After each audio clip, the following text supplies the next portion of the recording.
Imam Bukhari ni tajuk besar-besar tu dia buat nama kitab. Kemudian dalam tu ada bab pula.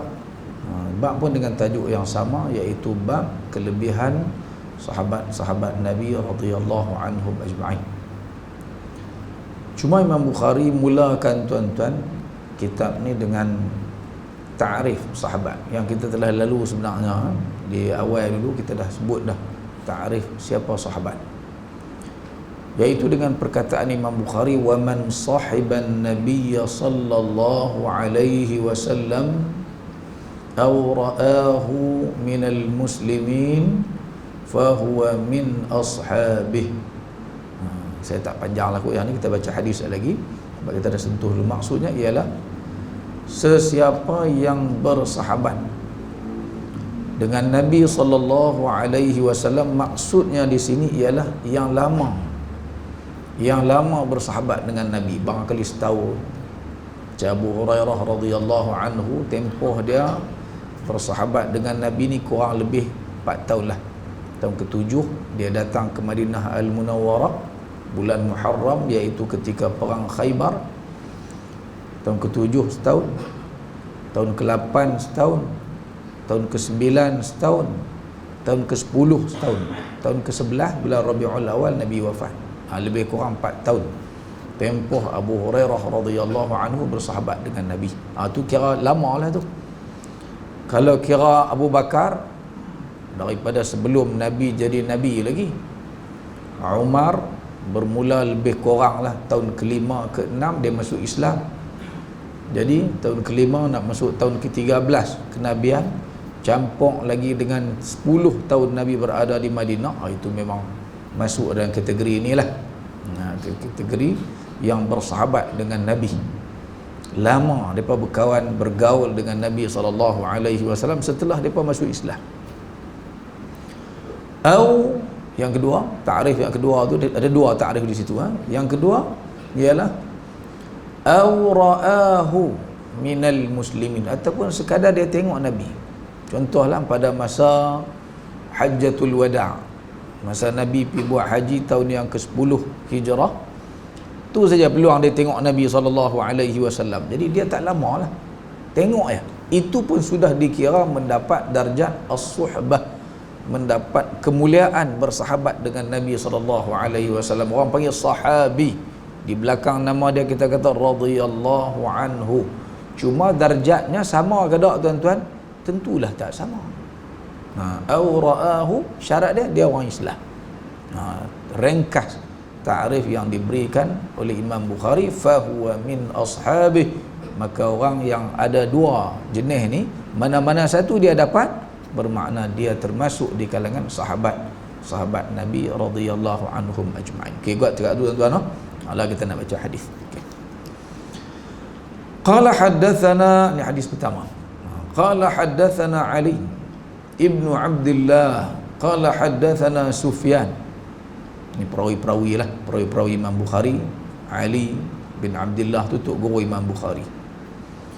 An Amr qala sami'tu Jabir ibn Abdullah radhiyallahu anhuma yaqul haddatsana Abu Sa'id al-Khudri radhiyallahu anhu qala qala Rasulullah sallallahu alaihi wasallam ya'ti 'alan nasi zamanun fayaghzu fi'amun minan nas fayaquluna fikum man sahaba Rasulullah sallallahu alaihi wasallam fayaquluna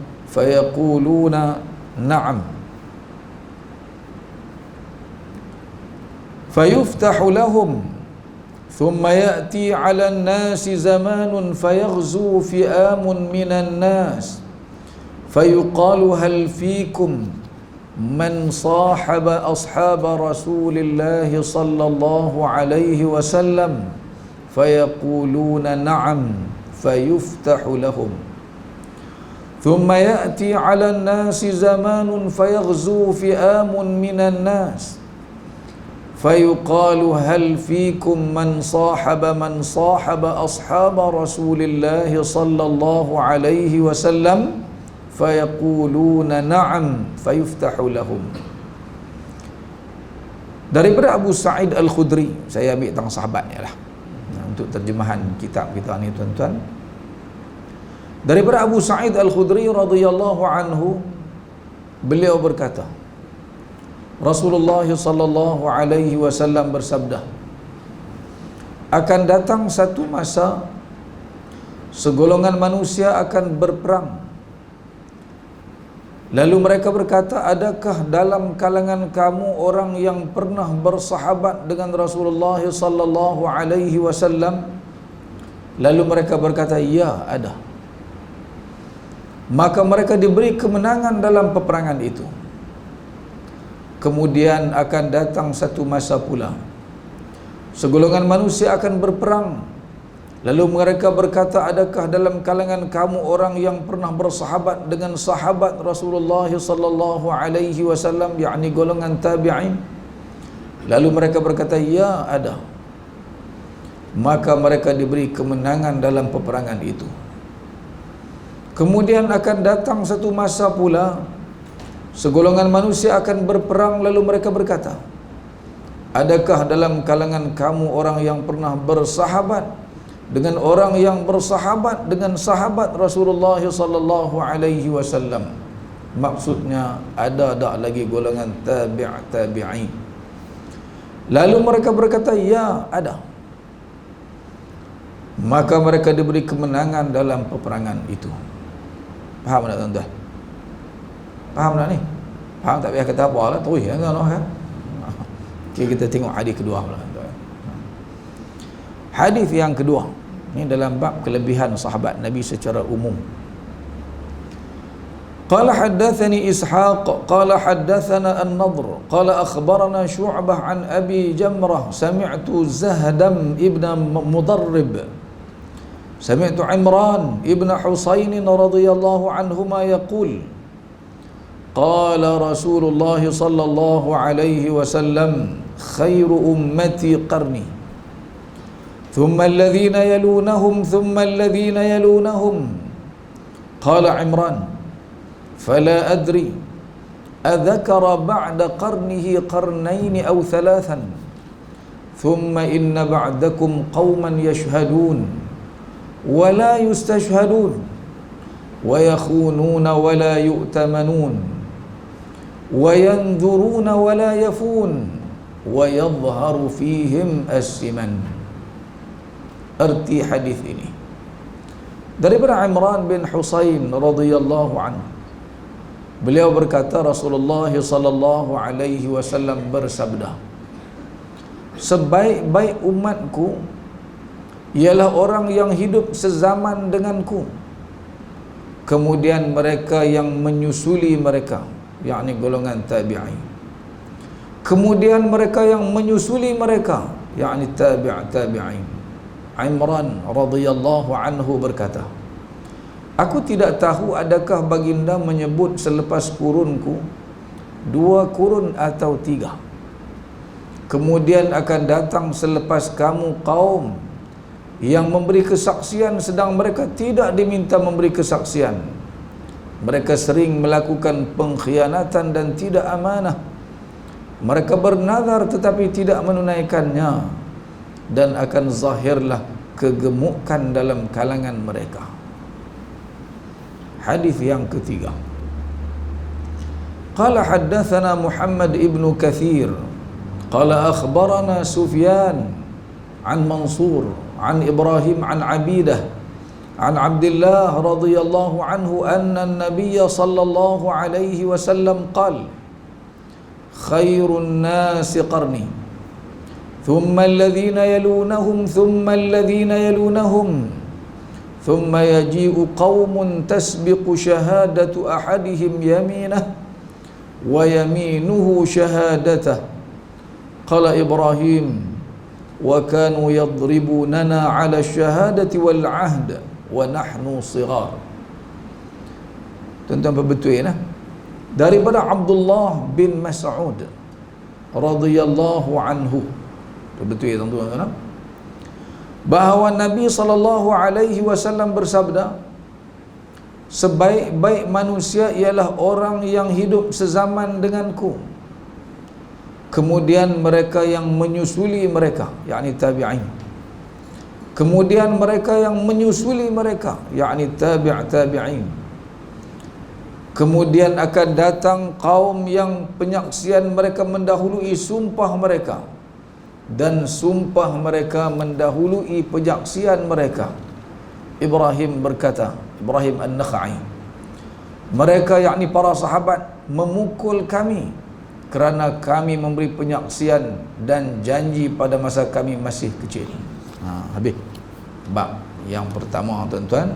3 hadis insya-Allah kita baca pada malam ini. Ketiga-tiga ni, tuan-tuan, nak menggambarkan kebaikan generasi sahabat ni secara umum. 3 hadis ini dikemukakan oleh Al-Imam Al-Bukhari. Setelah kita baca beberapa ayat Quranul Karim, nak tengok hadis secara umum, kedudukan para sahabat, kemuliaan, keberkatan yang ada kepada generasi sahabat ni, tuan-tuan. Jadi hadis yang pertama ni, tuan-tuan, Nabi SAW cerita sesuatu yang akan berlaku setelah ketiadaan Nabi SAW nanti. Bukan berlaku ni di zaman Nabi SAW, tapi lepas Nabi wafat nanti akan berlaku peristiwa ni. Iaitu apa dia, tuan-tuan, yang Nabi cerita ni? Nabi kata nanti akan ada di kalangan segolongan manusia akan pergi perang. Perang di zaman ni, tuan-tuan kena faham, bukan perang nak pergi bunuh orang, tapi perang nak menyampaikan dakwah Islam. Pasal apa pergi perang? Sebab nak dakwah Islam. Sebab tentera halang, sekat nak masuk ke negara lain yang dikuasai oleh kerajaan lain. Kalau tak bawa bala tentera, mereka bagi masuk tak, tuan-tuan, untuk nak sampaikan dakwah? Mereka tak bagi. Sebab tu kita bawa bala tentera, tapi bala tentera ni sebelum dia nak boleh sampai ke tempat tersebut, dia berhadapan dengan mereka, dia boleh terus serang mereka ke? Tak. Islam memerintahkan bala tentera ni, ketua tentera tu dia kena pergi habaq kat mereka tu. Mau tak masuk Islam? Mau tak terima dakwah Islam ni? Kalau mereka terima, selesailah. Bukan tujuan kita nak ajak perang pun.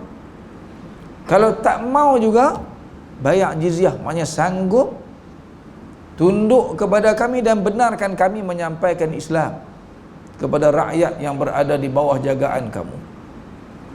Kalau hak tu pun tak bagi, maknanya dia tak benarkan Islam ni sampai kepada masyarakat yang dahagakan Islam, maka pada ketika itu baru perang. Perang tu pula tak boleh bunuh orang tua, tak boleh bunuh kanak-kanak, tak boleh bunuh wanita, tak boleh musnahkan tumbuh-tumbuhan, tak boleh musnahkan gereja, tak boleh mengganggu orang yang beribadah dalam gereja mereka, tak boleh kacau langsung. Maknanya tujuan ni bukan nak memusnahkan muka bumi, nak membunuh orang, tak. Sebab tu para ulama bila bincang tentang persoalan jihad ni, kalaulah tidak perlu kita angkat senjata, boleh sebarkan Islam, itu lagi baik daripada sampai terpaksa kita bunuh orang untuk nak sampaikan Islam. Dalam kitab-kitab fiqh, bab jihad dibincangkan panjang lebar supaya umat Islam kena faham tujuan jihad ni sebenarnya, kalau bukan kita kena serang, tujuan kita ialah nak menyampaikan ajaran Islam kepada orang yang dahagakan Islam. Lepas serang tu cerita lain. Kita kena pertahankan tanah air kita, kita kena pertahankan akidah kita yang diceroboh. Okey, tuan-tuan. Jadi bila berlaku peperangan satu masa nanti, kata Nabi SAW, pada ketika ini para sahabat ni tinggal sikit, boleh bilang dengan jari. Tak pasti dah ada tak lagi orang yang pernah melihat Nabi SAW, yang pernah bersahabat dengan Nabi SAW. Jadi bila pergi perang ni, tuan-tuan, tengok bala tentera banyak pada kita, ada orang tanya, kata Nabi SAW, dalam kalangan kita semua ni, ramai-ramai yang main perang ni, ada tak sesiapa yang pernah bersahabat dengan Rasulullah SAW? Ada tak? Ada seorang pun jadi, ada dua pun jadi. Lalu ada orang bagi tahu, ada. Maknanya ramai ada tuan-tuan? Tak ramai ada boleh bilang kan? Kalau ramai lagi orang tak tanya dah. Soalan ni ditanya kerana jumlah bala tentera yang hadir dalam peperangan itu yang pernah bersahabat dengan Nabi SAW ni tak dapat dipastikan ada ataupun tidak. Kalau ada pun sikit. Jadi mereka kata ada, maksudnya ada sikit. Ada 2-3 orang. Lalu Nabi SAW kata, kerana ada seorang 2 sahabat aku yang pernah tengok aku, yang pernah bersahabat dengan aku, 2-3 orang ya.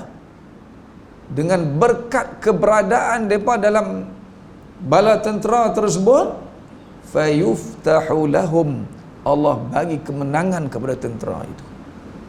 Berkatnya bersahabat dengan Nabi SAW, berkatnya generasi sahabat Nabi SAW ni, ada seorang, ada 2 orang pun boleh menjadi penyebab kemenangan kepada tentera Islam bila menentang musuh. Siapa habaq ni tuan-tuan? Nabi SAW yang habaq. Punya tinggi ya. Nak bagi tahu kepada kita melalui hadis ini, tingginya darjat orang yang pernah bersahabat dengan Nabi. Mulianya persahabatan dengan Nabi SAW. Kita tak dapat tuan-tuan. Kita tak dapat kemuliaan tersebut. Kita ni tak tahu berapa ratus generasi dah kita terima Islam melalui dakwah yang dibawa oleh Nabi dan juga para sahabat radhiyallahu anhum ajma'in. Tapi depa tuan-tuan, depa tu punya mulia. Ada saja cukup dah. Boleh bawa keberkatan dalam masyarakat. Pergi perang boleh menang kerana adanya depa tuan-tuan. Tu nak gambarkan tingginya kedudukan persahabatan dengan Nabi SAW. Kemudian Nabi kata lagi, lama lepas itu pula akan berlaku lagi peperangan. Ketika ini tuan-tuan bukan di hujung zaman sahabat, tapi di hujung zaman tabi'in. Tabi'in ni siapa? Orang yang pernah bersahabat dengan sahabat Rasulullah sallallahu alaihi wasallam. Jadi pada ketika tu golongan hak yang pernah tengok sahabat pun tak ramai dah. Macam kita kata zaman Imam Malik. Zaman Imam Malik ni ada lagi tengok sahabat, tu pun tak ramai dah. Boleh bilang lah pada ketika itu tuan-tuan. Zaman mana nak letak? Mungkin dekat-dekat tahun 200 lebih.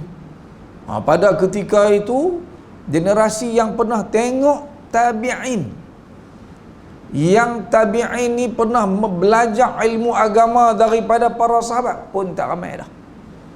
Bila pergi perang nak berhadapan dengan musuh ni, ada orang tanya, ada tak dalam ramai-ramai kamu ni golongan yang pernah bersahabat dengan tabi'in? Tu ada tak lagi? Depa kata ada, tapi tak ramai dah. Itu pun cukup sudah untuk Allah Subhanahu wa taala beri kemenangan kepada umat Islam dalam peperangan tersebut. Fayaquluna na'am, depa kata ya, ada lagi. Fayuftahu lahum, lalu diberi kemenangan kepada mereka. Kemudian Nabi SAW kata lagi tuan-tuan, lama lepas tu pula, kan senang nak habis satu generasi tuan-tuan. Mungkin makan masa 70 tahun, mungkin sehingga dekat-dekat 100 tahun.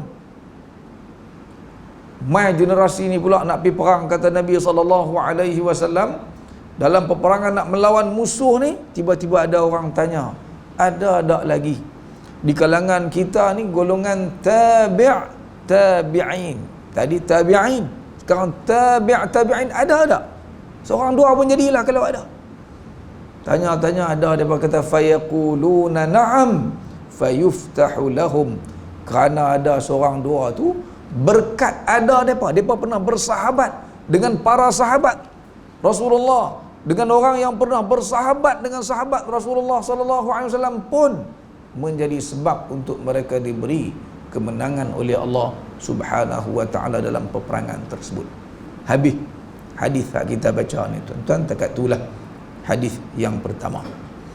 Jadi hadis ni tuan-tuan Para ulama sebut hadis ini menjadi dalil bahawa tidak ada lagi sahabat pada zaman ini. Kalaulah tiba-tiba di belah-belah Sebarang Jaya ni ada orang yang mengaku kan Imam Mahdi, dah ada ramai ada mengaku tak, kalau mengaku Imam Mahdi ni tak, ramai ada orang mengaku dia mengaku sahabat Nabi, keluar suara abang.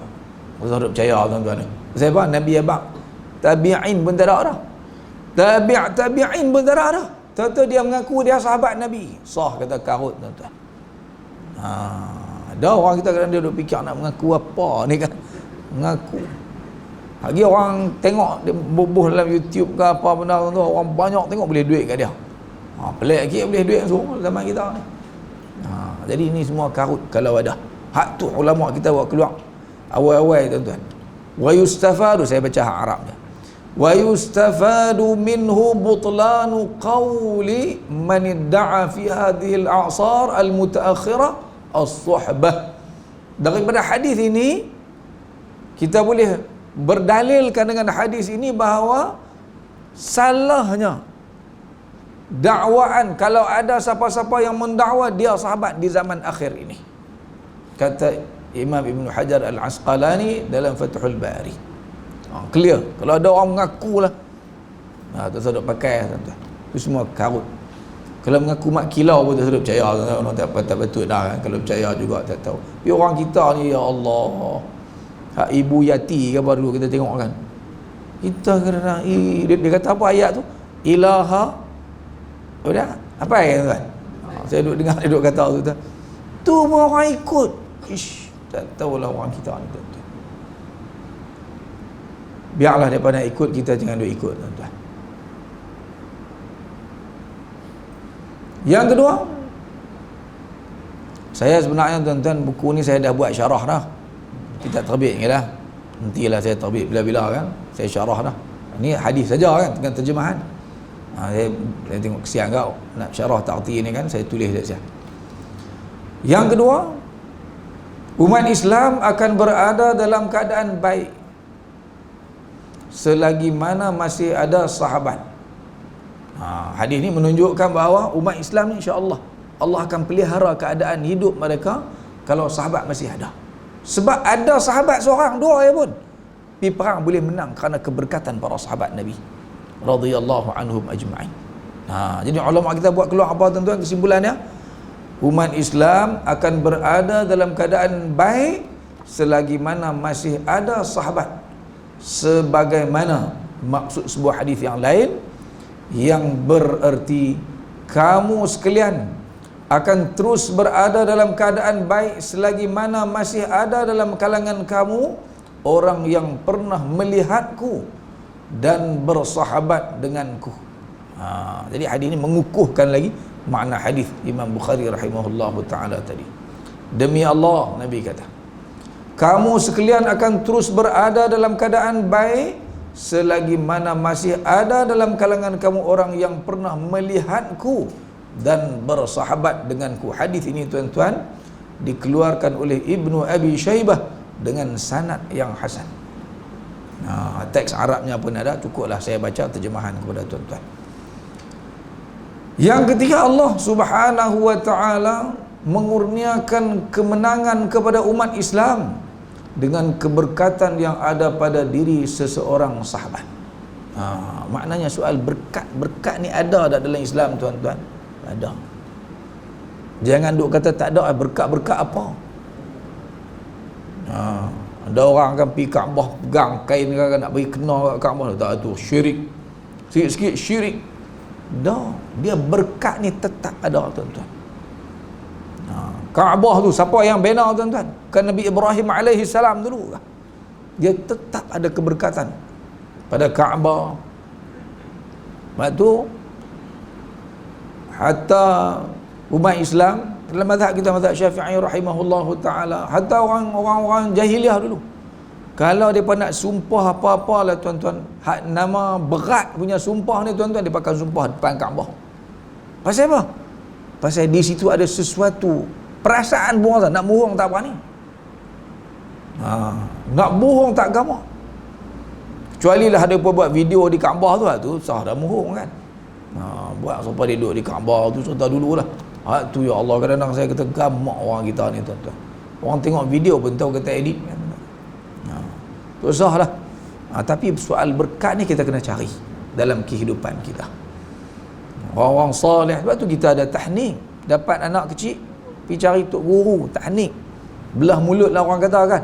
Suruh makan kurma. Semua benda-benda tu kalau kita tak beriduk balik tuan-tuan, orang tak nampak Islam. Buat apa? Duk minum, duk suruh makan bekas makanan yang dimakan oleh orang soleh ni, ada penting apa? Dak nak ambil keberkatan dia tu. Moga-moga tumpah pada anak kita. Jadi dalam soal berkat ni hanya ada kat agama kita hanya tuan-tuan. Okey, cukup hadis pertama. Kita masuk hadis yang kedua tuan-tuan. Hadis yang kedua tadi dan hadis yang ketiga ni makna dia hampir sama. Yang pertama, yang kedua hadis Imran bin Husain, iaitu Nabi sebut khairu ummati, sebaik-baik umatku. Maknanya bila sebut umat Nabi Muhammad ni bermula daripada sahabat sampai kita lah ini, sampailah akhir zaman nanti. Itu makna khairu ummati, sebaik-baik umatku. Kalau kita tengok hadis yang ketiga, tuan-tuan tengok hadis ketiga, bunyi dia lagu mana? Khairun nas. Tadi khairu ummati. Hak ketiga bunyi dia sebaik-baik manusia. Bila sebut sebaik-baik manusia, mula daripada zaman Nabi Muhammad ke sebelum pada tu lagi? Daripada zaman Nabi Adam alaihi salam. Beza tak dua makna dua hadis ni? Hadis yang pertama tu yang Imran bin Husain riwayatkan tu, kita nampak maksud Nabi SAW ialah daripada kalangan umat Nabi Muhammad sampai akhir zaman nanti. Tapi hadis yang kedua mengukuhkan lagi tuan-tuan, sebab ni tak ada syak. Hak pertama tadi tuan-tuan ada sedikit syak daripada perawi. Imran bin Husain dia kata aku tak pasti. Pasal nak tuan-tuan dia kata apa? Aku tidak pasti. Qala Imran fala adri, aku tak tahu, kata Imran. Aku tidak pasti, aku tak ingat sungguh. Adzakara ba'da qarnihi qarnaini aw thalathan. Ada sedikit syak. Nabi sebut 2 ke 3. Tapi hak ketiga tadi tuan-tuan, tak ada syak apa dah. Hak ni lagi kuat lah. Hak riwayat Abdullah bin Mas'ud ni. Maksudnya tuan-tuan, kalau kita nak faham daripada hadis yang kedua tadi ni, bila Nabi sebut sebaik-baik umatku ialah orang yang bersahabat, yang hidup sezaman dengan aku, yakni para sahabat aku tu tuan-tuan, nisbah kepada umat Muhammad sallallahu alaihi wasallam, yang paling baik ialah generasi sahabat. Tapi hadis yang ketiga, hak paling baik ni di kalangan seluruh manusia, khairun nasi qarni, sebaik-baik manusia daripada zaman Nabi Adam alaihi salam sampailah kiamat esok ni, yang paling baik ialah generasi yang bersahabat dengan aku, yang hidup sezaman dengan aku. Maknanya para sahabat Nabi radhiyallahu anhum ni tuan-tuan, kalau kita kira di kalangan umat Nabi Muhammad, depalah yang paling baik. Bahkan kalau dikira seluruh umat manusia yang ada ni kan, sahabat Nabi Musa ke, sahabat Nabi Isa ke, sahabat Nabi Daud alaihi salam ke, Nabi mana pun, tidak ada yang boleh dibandingkan dengan generasi sahabat radhiyallahu anhum ajma'in. Sebab tu ayat Quran kita baca sebelum ni, Allah berfirman, Allah kata apa? A'udzu billahi minasyaitonir rajim. Kuntum khaira ummatin ukhrijat linnas. Kamulah sebaik-baik manusia, sebaik-baik generasi yang dikeluarkan untuk manusia, untuk manusia dapat manfaat daripada kamu. Tak ada yang melebihi para sahabat radhiyallahu anhum ajma'in. Tak cukup lagi ke tuan-tuan untuk kita meyakinkan diri kita bahawa kita kena duduk dalam akidah Ahlus Sunnah wal Jamaah, pertahankan kemuliaan para sahabat dengan hadis. Tak cukup hadis, Quran. Dengan Quran ada, tak cukup lagi Allah buat mai, Nabi buat mai, hadis lagi.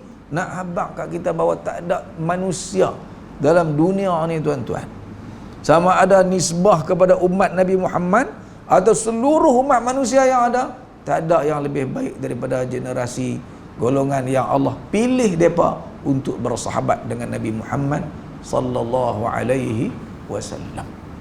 Clear, jelas, tak payah diperdebatkan lagi lah, tuan-tuan. Tapi Syiah tak mau terima macam mana, tuan-tuan?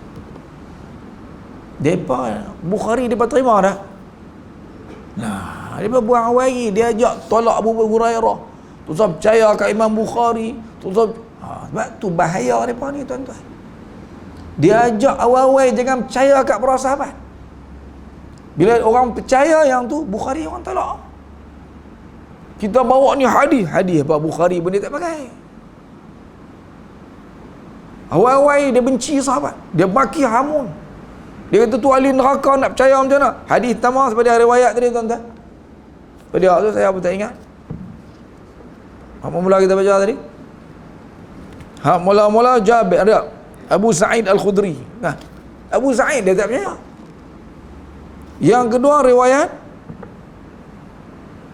Imran bin Husain pun dia tak pakai juga. Hak ketiga Abdullah bin Mas'ud pun dia tolak juga.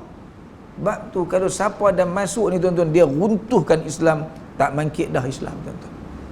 Pasal dia pergi serang tang mana, tang sahabat Nabi. Sebab itulah, tuan-tuan, kalau orang tanya ustaz tak ceramah Syiah dah kala ni ustaz. Lah ni duk ceramah Syiah lah ni. Duk nak pertahankan Islam ni, nak bagi orang yakin dengan para sahabat ni. Sebab dia duk serang tang tu. Bukan dia mengajak kita menikah mut'ah dah, tuan-tuan. Pada mengajak menikah mut'ah tang ni tak ada. Tahu pun tak mau. Hak kaut-kaut tu. Mereka masuk 15 Sya'ban pada satu upacara apa ni. Malam tu mereka percaya malam 15 Sya'ban ni sebagai malam kelahiran Imam Mahdi. Malam tu. Jadi malam tu maulid Imam Mahdi lah. Tuan-tuan mereka buat apa? Mereka tulis surat kepada Imam Mahdi. Surat tu tulislah nak minta hajat apa minta. Kemudian surat tu buhlah semua surat, pi lempak, campaklah, pi campakkan surat tersebut di muara sungai yang ke laut. Nanti Imam Mahdi tunggu di laut, dia akan baca surat tu, dia akan tunaikan hajat kita. Saya dapat cerita ni, tuan-tuan, daripada anak kepada seorang Syiah lah di Kedah. Pak dia jeneral besar Syiah di Kedah. Pak tiri dia jeneral. Mak dia tu Syiah lah, menikah dengan ketua Syiah di Kedah tu. Anak dia beritahu saya, dia kata mak suruh saya tulis surat. Sejak itulah dia kata saya rasa pelik dengan ajaran Syiah ni. Rasa takkan lagu tu kot tulis surat nak minta hajat, minta apa pun tulis. Lepas tu pergi campak dalam sungai, nanti Imam Mahdi tunggu dalam laut, dia akan tunaikan hajat kamu. Dia fikir tu antara benda yang dia menyebabkan dia keluar daripada ajaran Syiah tersebut. Ni kita tak tahu kalau kita tak jumpa dengan orang-orang dia kan. Dia nak ajak kita percaya benda-benda kaut, khurafat lagu tu. Suruh tinggal ni hak Bukhari, Muslim, suruh tinggal bang. Kita tak boleh, tuan, kita kena balik ajak masyarakat kita baca balik. Biar dia rasa mulianya generasi sahabat. Sampai Nabi i'tiraf sebagai generasi paling baik. Nisbah kepada umat dia, bahkan seluruh umat manusia. Kita kena kembalikan semula nostalgia tersebut supaya masyarakat kenang jasa para sahabat radhiyallahu anhum ajma'in. Okey, yang seterusnya, tuan-tuan. Pada hari ada sikit-sikit nak baca kat tuan-tuan dalam hadis ni. Iaitu Nabi sebut dalam hadis ni, tuan-tuan, generasi yang terbaik ni ada 3. Satu, generasi yang hidup sezaman dengan Nabi, iaitu sahabat. Kemudian Nabi kata thummal ladzina yalunahum, kemudian generasi yang berikutnya selepas sahabat, iaitu generasi tabi'in. Ini generasi yang baik, Nabi kata thummal ladzina yalunahum, kemudian generasi yang berikutnya iaitu generasi tabi'in. Inilah 3 generasi yang terbaik ni, tuan-tuan. 3 generasi.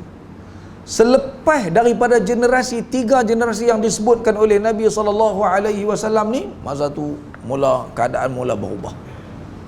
3 generasi ini dipanggil dengan nama generasi salaf. Inilah yang generasi yang dipanggil generasi as-salafus salih. Jadi geng-geng yang mendakwa mereka adalah golongan salafi itu, mereka mendakwa mereka pengikut zaman 3 zaman ni lah. Kata kami salafi. Tu yang kami tak mau buat tahlil. Sebab tahlil mana ada zaman salaf dulu. Kami tak mau buat apa gitu. Sambut maulid, sebab maulid tak ada zaman salaf dulu. Mereka dakwa lagu tu tuan-tuan. Mereka tak mau baca qunut sembahyang subuh pun. Pasal apa? Tak ada, dia kata zaman salaf dulu. Ini golongan yang kita dah bicara panjang dah tajuk tu dulu ni kan. Harap-harap clear lah. Dengan tertipu dengan dakwaan mereka pengikut salaf. Mereka buh nama salaf tapi mereka bukan ikut salaf pun. Kita tuan-tuan, kalau kita orang yang bermadhab Syafi'i, Imam Syafi'i lahir tahun bila? Tahun 150.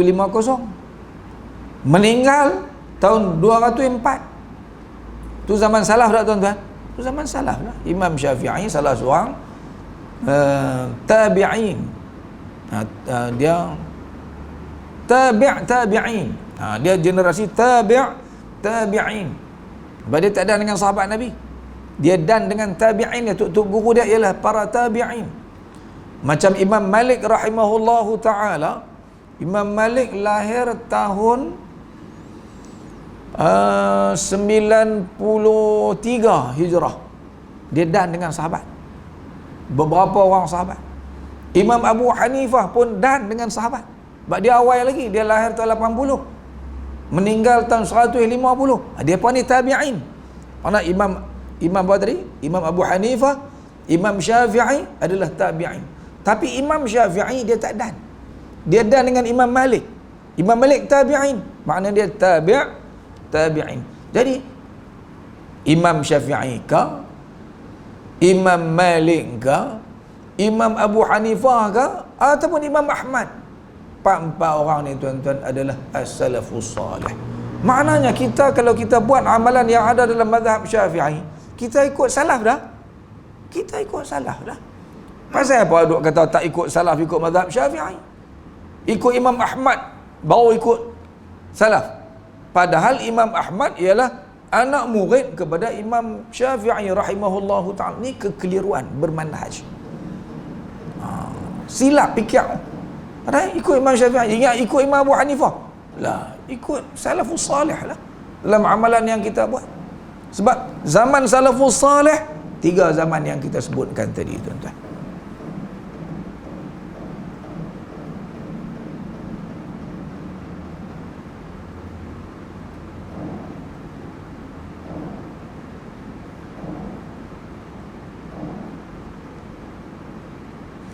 Okey.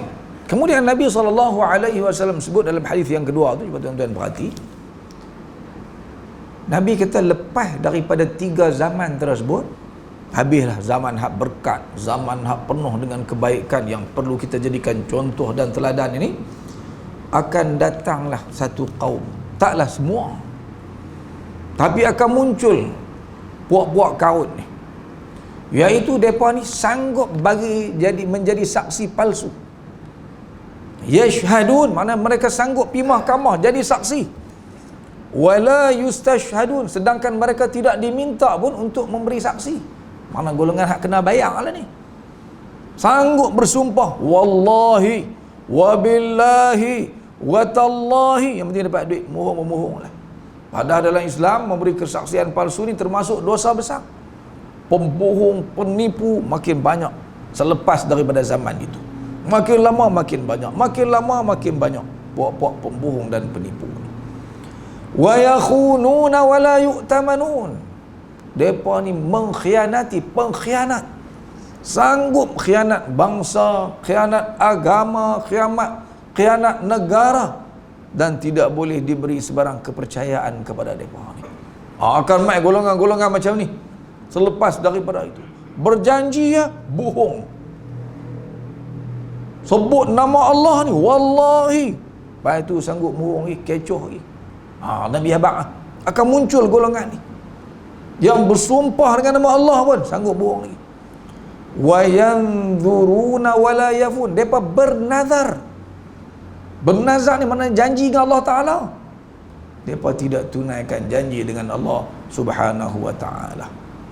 Kemudian Nabi sebut satu di belakang ni tuan-tuan, dan pada ketika itu Nabi kata akan zahirlah kegemukan, wa yadhharu fihim as-siman.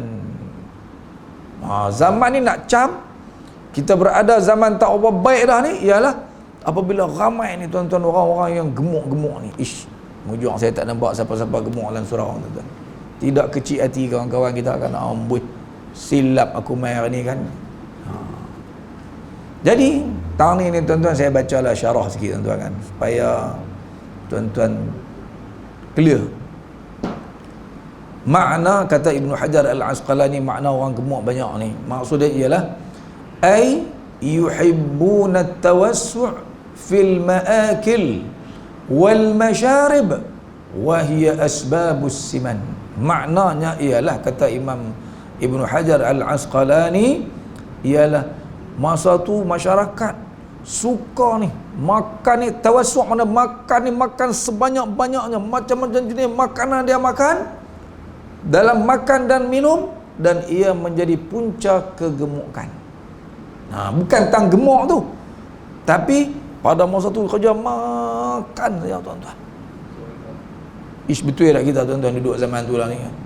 Sungguh tuan-tuan. Kalau nak puasa ni ya Allah, cabaran bukan main. Kita ni tuan-tuan bila cerita bab makan minum kan, punca gemuk zaman lah ni minta maaf doktor kan, silap pula saya abang kan.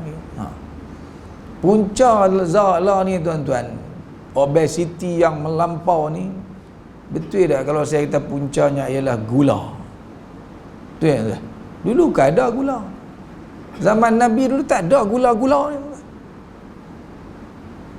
Lagi yang kedua, punca dia apa? Tepung gandum. Tepung gandum tu punca utama gemuk. Lagi apa lagi tuan-tuan? Beras. Beras kita dah makan, beras proses tu. Kanji tu, kalau kita di Malaysia lah. Makanan proses. Ni empat ni lah musuh utama. Mi. Hak ni kalau boleh tinggal, insya-Allah selamat kita ni tuan daripada penyakit gemuk ni. Dulu para sahabat tuan-tuan, kalau kita bacalah para ulama dulu, tuan-tuan baca sejarah ulama tu, makan sehari sekali je. Makan sehari sekali. Kita fikir tak logik tu. Sebab kita tuan-tuan makan pukul 8 pagi, pukul 12 tak ada, pukul 12 lapang pula dah. Inilah punca semua ni. Punca dia ikut pakar-pakar pemakanan, kena tinggal gula. Gula tu 4 jam tahan, betul sekali lapang pula. Panggil orang pakar pemakanan syarah bab ni tuan-tuan. Sebab kita tak mau ni zahir golongan yang kerja makan saja. Itu suatu yang tidak berapa baik dalam masyarakat Islam. Islam suruh kurangkan kita makan, tapi kita sehari keluar lagi daripada jamu pula lagi tu. Ada dalam mana ni? Ada pula saya lagi. Saya dulu tuan-tuan tak ada masalah apa, tapi start ceramah tuan-tuan, ya Allah, tambah kalau ceramah yang ada jawatan kuasa. Kuliah aku ni tak apa, mesti dah wajib dah makan. Tak biasa makan malam pun kena makan malam juga. Lepas tu bila mereka tak jamu, dah biasa makan, berhenti jalan makan pula lagi. Salah siapa salah tuan-tuan? Ramailah ustaz-ustaz yang gemuk, ustaz-ustaz yang tak boleh jaga kesihatan, salah jemaah yang ada tuan-tuan. Wa yadhharu fihim as-siman. Dan salah satu syarah lagi tentang persoalan ini ialah ay ya'dhumu hirsuhum 'ala ad-dunya wat-tamattu' biladzatiha hatta tasmuna ajsaduhum, iaitu pada ketika itu, ni dalam Irsyadus Sari menyebutkan bahawa pada ketika itu masyarakat pada ketika itu yang duk fikir siang malam bab dunia, macam mana nak seronok, macam mana nak makan, tak mana kedai makan, duk kira hak tu ya, menyebabkan gemuklah tubuh badan mereka. Maknanya tuan-tuan, kita terlalu fikir bab soal makan minum ni, syariat tak suka. Kena korang bab persoalan makan minum ni kan. Lepas tu saya suka jugalah dengar ceramah-ceramah bab pemakanan ni kan, bila mai tua-tua ni kan. Dengar jugalah. Betul tuan-tuan, bagus bila kita dengar. Kita pun nak makan ni takut. Nak makan ni, tak boleh ada tepung ni. Habis cucuk tak makan. Tapi bagus. Pasal cucuk-cucuk itulah dia melingkup kita nak bangkan tuan-tuan. Sakit kecil manis, jenuh, berubat, tak lega. Pasal apa? Kita tak tinggal ni makanan-makanan bahaya-bahaya ni tuan-tuan. Jadi saya kempen lah malam ni tuan-tuan, tinggal gula. Mula hak tu dulu tuan-tuan. Kalau boleh tinggal gula, cari gula ganti, insya-Allah kita mula nak sihat tu badan kita. Panggil di sini doktor banyak kan yang boleh main bercakap tajuk-tajuk seumpama ni, dan tak mesti ustaz. Kalau saya bercakap orang tak confident, tapi kalau tuan-tuan bagi doktor akan bercakap soal buruknya gula, buruknya tepung apa semua ni kan tuan-tuan, insya-Allah kita akan tinggal sedikit sebanyak, dan kita perlu sihat. Bagi kita tak mau, kita nak buat ibadat tak larat ni suruh ni. Tua-tua teringin tak tuan-tuan nak pergi haji? Saya teringin kalau saya tua saya nak pergi haji, sebab kalau kita pergi haji, kita balik ka yaumi waladathu ummuh, macam hari kita dilahirkan oleh ibu kita. Kadang kita nak mati, kita ingat agak-agak kita tua nak pergi haji. Kalau dah tak larat nak pergi pun tak boleh. Rugilah kita. Sebab tu kita kena jaga. Ini menjadi kewajipan kepada kita, sebab kita nak buat kerja dakwah banyak lagi. Nak pergi lagu mana kalau kaki kerat dah.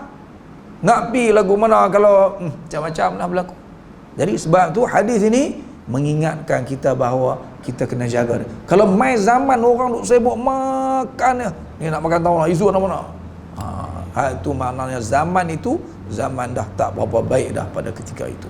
Jadi para sahabat radhiyallahu anhum ajma'in cukup jagalah persoalan ni tuan-tuan. Tak mau datang zaman orang tak mempedulikan sumpah dengan nama Allah Subhanahu wa taala, sehingga kata sahabat yang meriwayatkan hadis ini, qala Ibrahim, kata tabi'in Ibrahim An-Nakhai, dia kata dulu ni zaman kami, kalau masa zaman kami budak-budak, kami duk berjanji, duk sebut wabillahi wallahi, sahabat-sahabat yang ada tibai kami tak mau main-main dengan nama Allah Subhanahu wa taala. Sikit-sikit sumpah dengan nama Allah padahal tipu dan bohong. Jadi tuan-tuan, moga-moga sekadar yang kita syarah ni cukuplah untuk kita dapat gambaran tentang pentingnya kita mengenali 3 generasi yang kita sebutkan tadi, generasi as-salafus salih, dan kita kena tahu yang paling baik sekali di kalangan ketiga-tiga generasi tadi ialah generasi para sahabat radhiyallahu anhum ajma'in. Jadi sekadar itu dulu yang baik daripada Allah Subhanahu wa taala, yang salah silap daripada saya sendiri. Aqulu qawli hadza wa astaghfirullahal azim li wa lakum. Assalamu alaikum warahmatullahi wabarakatuh.